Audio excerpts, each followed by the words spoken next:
Ted Wyman from the Winnipeg Sun. Go ahead, Ted. Hey, this is for Nate. In your vast experience in the NHL and lots of playoff games, does the role of the fourth line change or become more important in the playoffs? Yeah, I mean, I think it becomes probably more important. I don't know if the role changes at all, but I think, you look at all the teams that are successful in the playoffs, and sometimes some nights, the first and second line will, cancel each other out, and it kind of comes down to, the third and fourth lines kind of being that X factor. So, like you said, I think it gets to be pretty important this time of year. Go back to Ted Wyman for a follow-up. Go ahead, Ted. Nate, how gratifying is it for players like yourselves who play in those type of roles to see Dominic and Tucker Pullman come up with such big goals in such a big game? Yeah, it was awesome to see, especially for both of them. I mean, especially Dom too. He hasn't played a lot of games with us, and for him to come in and make such a big impact, it's nice to see. Guys like that get success. We'll go next to Mike McIntyre from the Winnipeg Free Press. Go ahead, Mike. Thanks, Greg.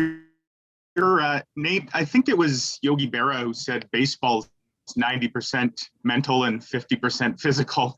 How much of that applies to the sport of hockey, especially in the playoffs, the mindset and just getting your minds right? And if that's important, how did you guys kind of get set in that?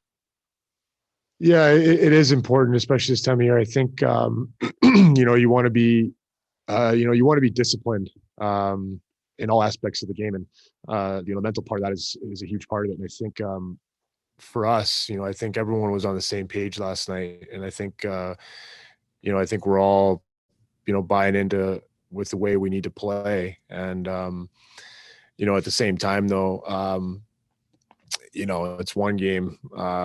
It's in the past. Now we got to move on to tomorrow because we know we're going to get better from them. We'll go next to Ken Weeb from Sportsnet. Go ahead, Weaver. Thanks, Gregor. A question for Josh, please. Josh, what did you think about your team's ability to defend yesterday? Yeah, I think we did a pretty good job in that game. It's sort of been something we've been trying to work on here for really the whole season, but certainly in the last 5-10 games, we really felt like that was something that if you want to have success in the playoffs, you need to work on. And limiting rush chances against, I thought we did a good job. Like Nate said, it's one game, so we know that they're going to be better, and we're going to have to continue to get better at the things that we've been working on, and that gave us some success in game one. We'll go next to Kelly Moore from 680 CGOB. Go ahead, Kelly. Hey, this one's for Josh. I know last night, Josh, both coaches said that the 68 hits for Winnipeg, well, the 118 hits were a little inflated. So I'm just wondering how accurate the 7 giveaways that were accounted for you were accurate, and if Edmonton was putting any kind of extra attention on you, because I don't ever remember a number for you like that. Yeah, it was probably inflated too. The same thing as the hits. I don't know. I mean, probably had a couple. It really just depends on what arena you're in, to be honest with you. There's nights you look at the stat sheet and you have,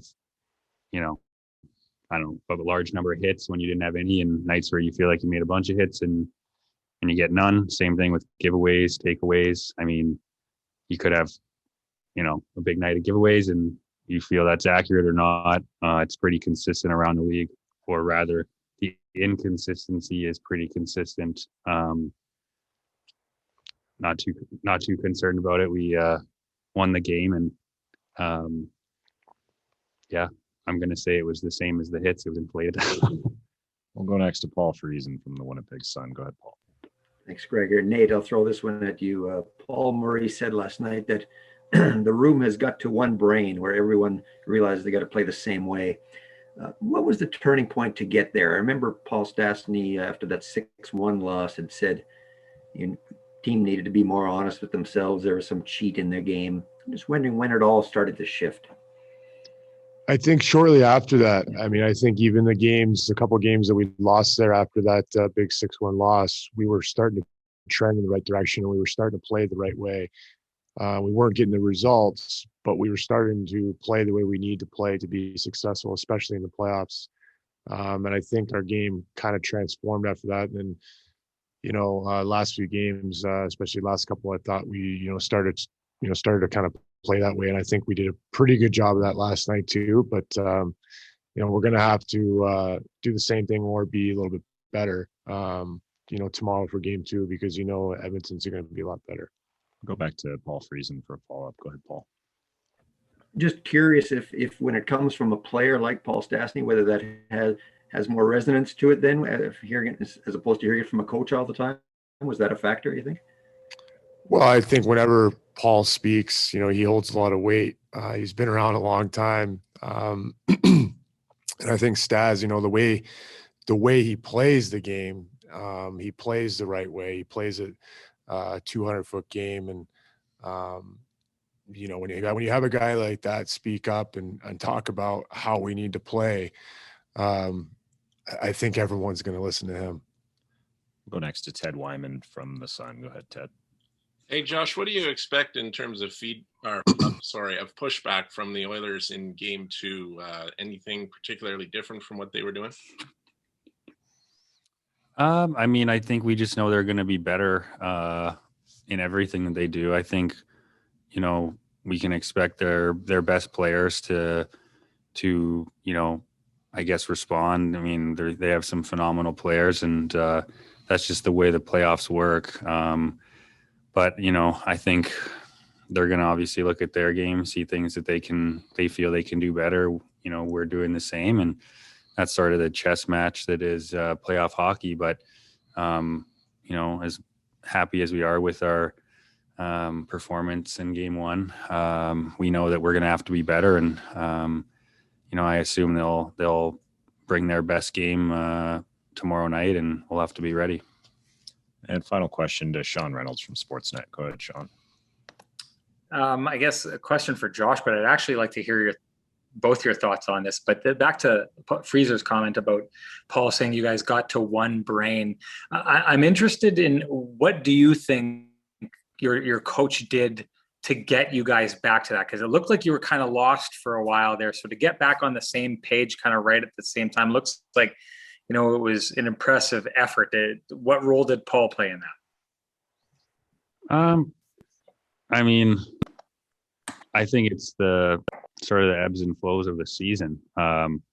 Every team goes through adversity at different points, and we had some adversity there, obviously. But I think it was a buy-in from our entire group, from Paul and the staff. Nobody panicked. Nobody, started to lose belief in our room, from the coaching staff to the players. And I think we've maintained just a mindset of how can we improve our game, how can we get better in our game. And it took a little while for us to start to see some of the improvements that we've been working on, especially defensively. But I think in the long run, it was a really good learning opportunity for our group, and an opportunity for us to really build off of that. But I think just the overarching theme would be nobody panicked, and everybody bought in together and pulled on the rope in the same direction.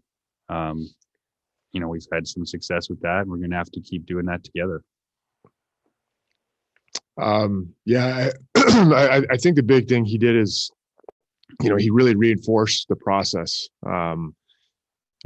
Throughout the course of the season, you're going to go through some adversity. You're going to go through some ups and especially some downs, and maybe the downs are a little bit longer than we want it to be. But like Josh said, I think there was no panic. He really reinforced that, there's a process to everything, and you have to go through that process.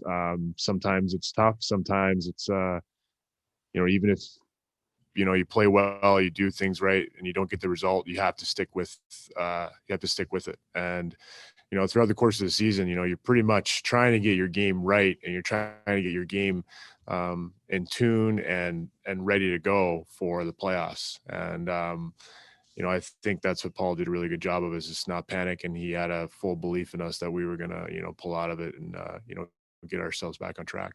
Thanks very much, guys.